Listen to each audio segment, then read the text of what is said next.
Olá, meus amigos, um dia de muita paz para todos nós. Hoje, exatamente 26 de agosto de 2024, estamos nós reunidos para estudarmos a obra Revista Espírita. Nós estamos no ano 4, de 1861. Esse trabalho, esse estudo é conduzido aqui, nos encarnados, pela nossa irmã Aramita e a nossa querida Carlinha. Vamos envolver a Mita para fazer a nossa prece de gratidão? Como é bom, Jesus, ao final de um dia de labor do corpo, pararmos para alimentar o espírito. A gente não esquece de alimentar o corpo, porque o corpo, por si só, ele dá sinais e são bem perceptíveis. Aqui, principalmente, na nossa região, ninguém esquece de tomar banho, porque o calor é insuportável. Ninguém esquece de beber água, porque a sede assola todos nós. Mas esquecemos de alimentar o espírito, mesmo que ele grite desesperadamente por alimento, e ele grita. E graças à tua misericórdia, à tua benevolência, esse espaço se abre para acolher a todos nós aqui presentes, encarnados e desencarnados, para o estudo, para o repouso, para o bálsamo dessas histórias que chegam até nós de muito longe, pela diligência de um espírito, de Allan Kardec, que compilou, organizou, se preocupou em guardar e compilar bem direitinho para chegar até nós. Então ajuda-nos, Jesus, para que possamos abrir verdadeiramente o nosso entendimento, estarmos presentes aqui, deixar o mundo lá fora e acolher e participar desse banquete que Tu mais uma vez dispõe a todos nós, porque já sabemos que muitos são os convidados, mas poucos dizem sim. Então ajuda-nos para que sejamos nós, que já estamos dentro desse ambiente, a darmos mais um sim, deixarmos as preocupações, a vida lá fora e cuidarmos do nosso caminho para chegar até Ti, que está esperando por nós desde sempre, que assim seja. Hoje vamos iniciar o mês de fevereiro de 1861. E como a gente já sabe, todo início de mês, boletim. Boletim da Sociedade Parisiense de Estudos Espíritas. Resumo das atas. Sexta-feira, 21 de dezembro de 1860, sessão particular. Admissão de 2 novos membros. Relatórios diversos. Primeiro, leitura de várias comunicações obtidas fora das sessões. Segundo, o senhor Allan Kardec leu uma carta de Bordeaux, na qual é proposta a evocação da senhorita MH, recentemente falecida. Consultada sobre o assunto, a sociedade julga por bem não se ocupar dessa evocação. Então é interessante notar uma carta que vem propor a evocação de uma senhorita falecida. Uma carta de longe, a sociedade não despreza de imediato, ela se reúne e decide. Então, eles deliberam que não vão fazer essa evocação, não acham prudente e não se ocupam dessa evocação. E para a gente perceber como Kardec faz, como a tia também muito fala, é um trabalho coletivo. Ele podia dizer, gente, eu recebi uma carta e a gente vai fazer a evocação da senhorita H. Não. Como tem toda a assembleia dos associados na Sociedade Espírita, que era uma sociedade criteriosa, não era qualquer um que fazia parte dela. Então ele colocava para os membros votavam e era acatado a votação desse ser coletivo. Trabalhos da sessão. Primeiro, ditado espontâneo assinado por Lázaro, recebido pela senhora Costello. Outro assinado por Gerard de Nerval, obtido pelo senhor Didier. O espírito desenvolve a tese cujas bases apresentara na comunicação os 3 tipos, Hamlet, Dom Juan e Tartuffe, em 14 de dezembro. Desenvolve o tipo Hamlet, solicitado, dá a sua opinião sobre La Fontaine. La Fontaine tem uma nota. Jean de La Fontaine nasceu em 1621 e desencarnou em 1695, poeta e fabulista francês. Também outro ditado assinado por Torquato Tasso, recebido pela senhorita H. O espírito faz igualmente uma apreciação sobre La Fontaine. Os 3 tipos já foram estudados na revista de janeiro. E o Gerard de Nerval, como a gente já viu na revista de janeiro, ele era um escritor e foi um dos maiores poetas e intelectuais do século XIX. Está na nossa revista de janeiro de 1861. Torquato Tasso foi um poeta italiano do século XVI que nasceu em 11 de março de 1544 e desencarnou em 25 de abril de 1595 aos 51 anos.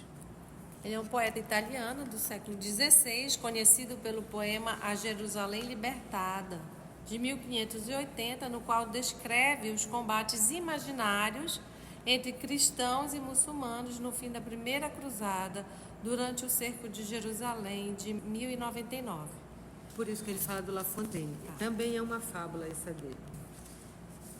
Segundo, evocação de Lady Stanhope, que passou a maior parte de sua vida nos altiplanos do Líbano, no meio das populações árabes que lhe haviam dado o título de Rainha de Palmira. Gente, presta atenção na vida da Estael, tá? Lady Esther Lucie de Stanhope nasceu em 12 de março de 1776 e desencarnou em 23 de junho de 1839, aos 63 anos. Ela era uma aristocrata britânica, aventureira, antiquária e uma das viajantes mais famosas de sua época. Ela encabeçou a primeira escavação arqueológica na Terra Santa. Foi a primeira mulher a visitar a cidade de Palmira. Vestiu-se como um beduíno e conduziu a sua caravana de 22 camelos até lá. O emir Mahamad el-Fadel recebeu-a e ela tornou-se conhecida como a Rainha Esther. Geralmente, quem se aventurava, qual foi o feito dela? De ela mesma conduzir uma caravana. Ela é do século XVIII e uma mulher do século XVIII jamais faria isso, né? E ela fez, e ela conduziu a caravana, não foi morta pelos beduínos, chegou até lá e o emir ficou super fascinado com ela e deu-lhe o nome de a Rainha Esther. A Rainha de Palmira. De Palmira, mas é também a Rainha Esther. E quando ela morreu, foi publicada suas memórias em 3 volumes. E Rainha de Palmira, Palmira é uma cidade da Síria, o nome oficial é Tadmor. Relatórios diversos. Leitura de várias comunicações recebidas fora das sessões, entre outras um conto fantástico assinado por Hoffmann, obtido pela senhora Costello, e a evocação de um negro, feita em Nova Orleans pela senhora B. A comunicação é notável pela ingenuidade das ideias e pela reprodução da linguagem usada entre os negros. Para ver que veio uma comunicação dos Estados Unidos, de Nova Orleans, então lá em Paris chegou comunicação demonstrando a comunicação de um negro. E o Hoffmann é o Ernest Theodor Amadeus William Hoffmann. Ele nasceu em 1776 e desencarnou em 1822, ele é alemão. Foi um escritor romântico, compositor, desenhista e jurista alemão, sendo sobretudo conhecido como um dos maiores nomes da literatura fantástica mundial. Uma das maiores obras dele é o Quebra-Nozes, que foi transformada no balé por Tchaikovsky. Então receberam mais um conto fantástico assinado por ele, já desencarnado. Segundo, carta da senhora TD, da Cracóvia, lá na Polônia, constatando os progressos do espiritismo na Polônia, na Podólia e na Ucrânia. Essa senhora é médium há 7 anos. Junta à sua carta 4 comunicações que atestam a bondade e a superioridade do espírito que as ditou, além de pedir para fazer parte da sociedade.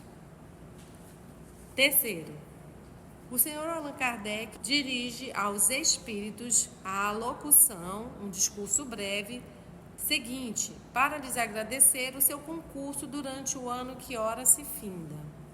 Interessante notar que o ano termina e ele faz só o seu agradecimento a todo o apoio, né? Aos espíritos. Diz Kardec: não queremos terminar o ano sem dirigir os nossos agradecimentos aos espíritos bons que tiveram a bondade de nos instruir. Agradecemos principalmente a São Luís, nosso presidente espiritual, cuja proteção tem sido de tal modo evidente para a sociedade que esta o tomou sob seu patrocínio. Assim, esperamos continuar merecendo a sua proteção, rogando-lhe que nos inspire sentimentos que nos possam tornar sempre dignos dela. Agradecemos igualmente a todos os que espontaneamente vieram dar-nos os seus conselhos e as suas instruções, quer nas nossas sessões, quer nas comunicações dadas em particular aos nossos médiuns e que nos foram transmitidas. Neste número, não poderíamos esquecer Lamennais, que ditou ao senhor Didier páginas de tão grande eloquência, Chane, Georges, cujas belas comunicações têm sido admiradas por todos os leitores da revista, senhora Delphine de Girardin, Charles Nodier, Gerard Nerval, Lázaro, Tasso, Alfred de Musset, Rousseau e outros. Tem uma nota sobre Rousseau. Jean-Jacques Rousseau nasceu em 1712 e desencarnou em 1778, importante filósofo, teórico, político e escritor suíço.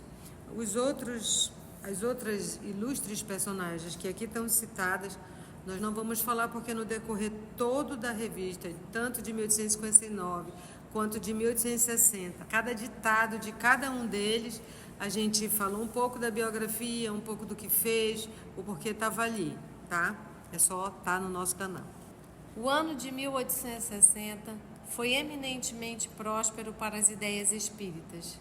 Esperamos que com o concurso dos espíritos bons, o ano que vai começar não seja menos favorável. Quanto aos espíritos sofredores que compareceram, seja espontaneamente, seja ao nosso chamado, continuaremos, por nossas preces, a implorar para eles a misericórdia de Deus, rogando-lhe amparar os que se acham no caminho do arrependimento e esclarecer os que ainda se encontram na via tenebrosa do mal. Então, esse é um breve discurso do Allan Kardec. Como vocês bem recordam, a Carla está lendo a ata de 21 de dezembro de 1860. Isso mostra toda a preocupação do Kardec, né? Ele sempre... ele podia lançar a revista e não colocar a ata das reuniões, mas a cada começo de mês ele coloca a ata dos meses que passaram para os assinantes tomarem conhecimento. Ele podia ter feito esse discurso, como ele era um bom orador, só feito para quem estava lá e ter se perdido. Mas ele tem a diligência, a preocupação de fazer por escrito e publicar. E a gente está vendo aqui um discurso belíssimo dele. É interessante notar que ele fala assim, agradece ao São Luís, mas ele também não se coloca na condição de quem merece, né?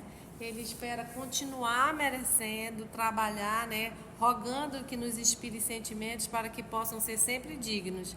Então, mesmo ele é um trabalho constante, né? De estar trabalhando bem, atenção, disciplina. Trabalhos da sessão. Primeiro, ditado espontâneo sobre o ano de 1860, assinado por Jean-Jacques Rousseau, recebido pela senhora Costello. Outro assinado por Necker, obtido pela senhorita H. Outro sobre o ano de 1861, assinado por São Luís. Jacques Necker nasceu em 1732 e desencarnou em 1804, economista e político suíço do século XVIII. Necker foi, em 3 ocasiões, encarregado da economia da monarquia francesa pelo rei Luís XVI, em 1776, em 1788 e em 1789, em plena Revolução Francesa. Pai de Anne-Louise Germaine Necker, mais conhecida como Madame Staël. Segundo, evocação de Lady Stanhope, de Hoffmann e do Negro de Nova Orleans. Terceiro, questões diversas sobre a lembrança de existências anteriores em Júpiter, sobre as diversas aparições de que foi alvo a sogra do Sr. PR, presente à sessão. Sexta-feira, 4 de janeiro de 1861, sessão particular.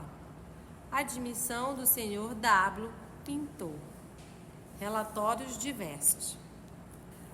Primeiro, carta do Sr. Conde, médico de Vaucluse. Seria a profissão dele. A profissão, né?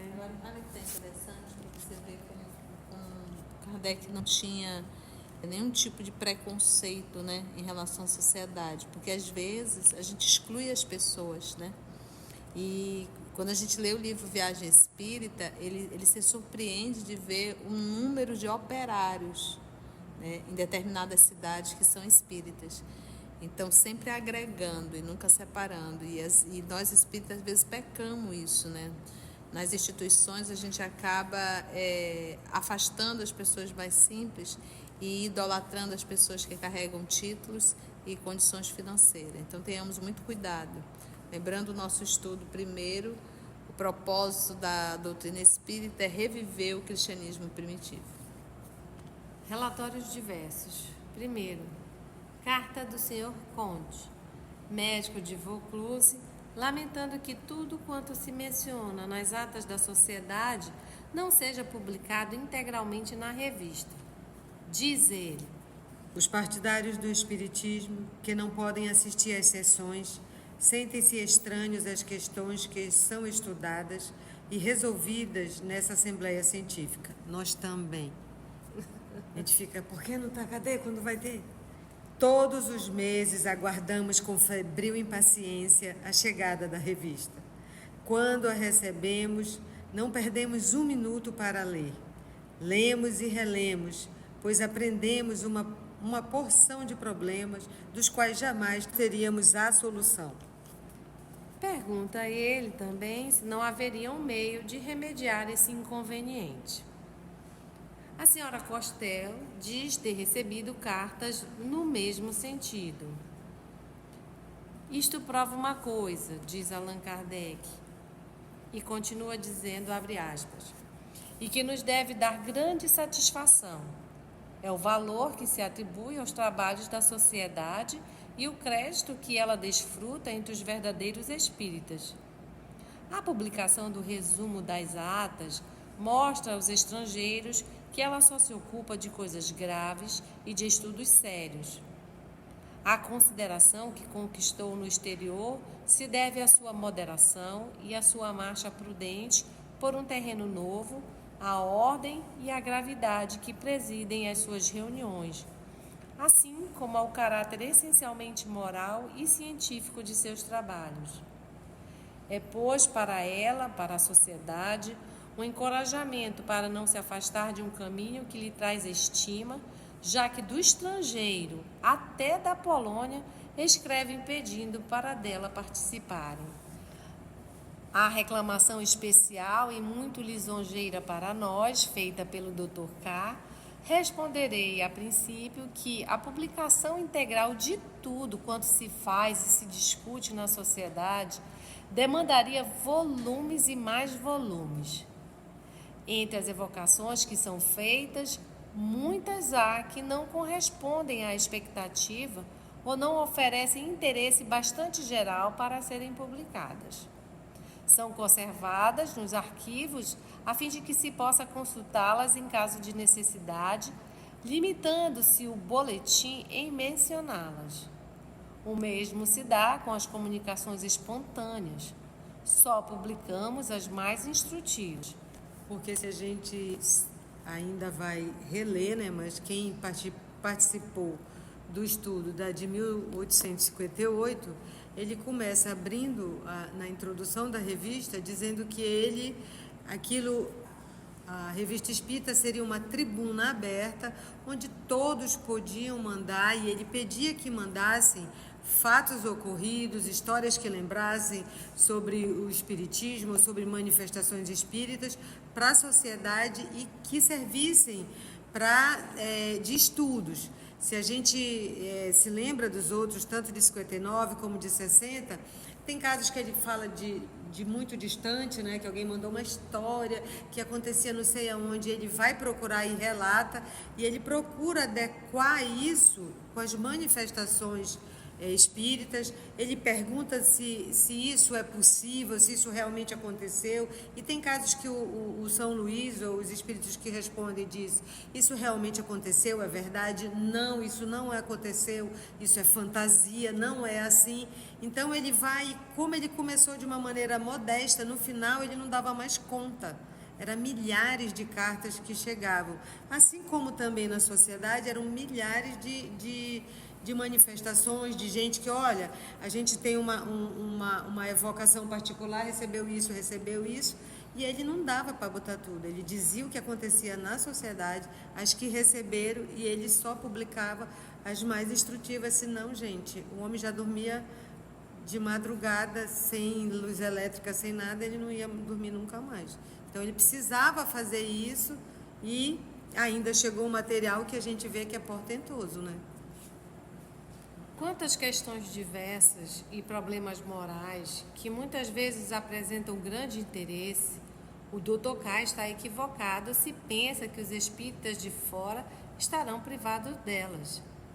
O que o leva a pensar dessa maneira é o fato de a abundância das matérias e a necessidade de as coordenar muito raramente permitem a publicação de todas as questões no fascículo da revista em que são mencionadas no boletim.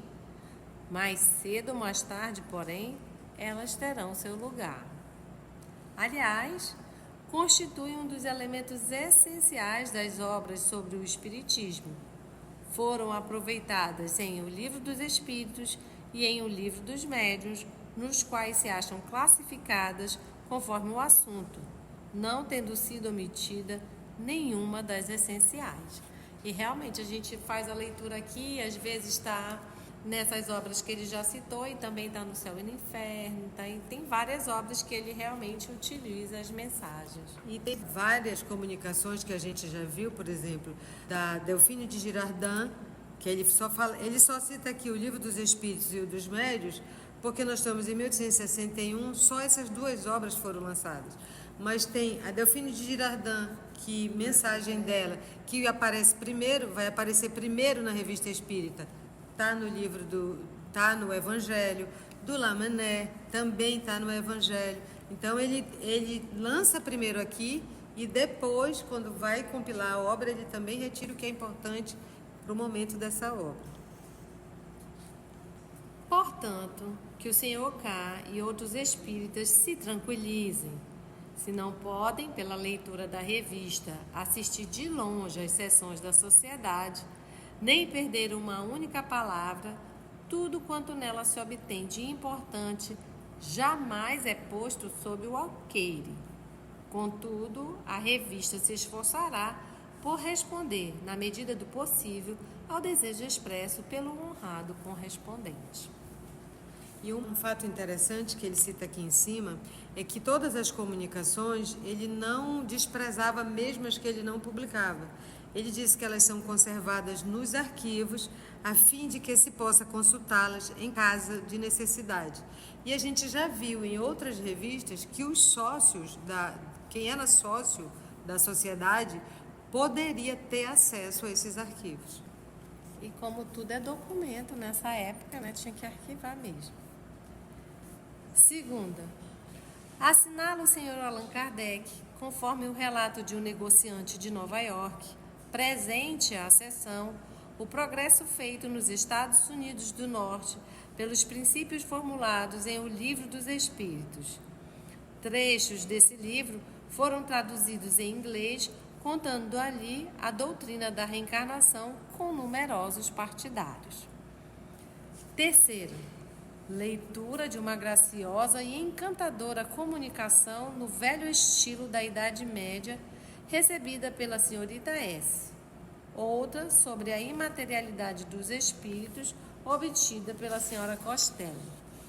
Trabalhos da sessão. Primeiro, observações críticas sobre o ditado feito na última sessão pelo espírito Necker.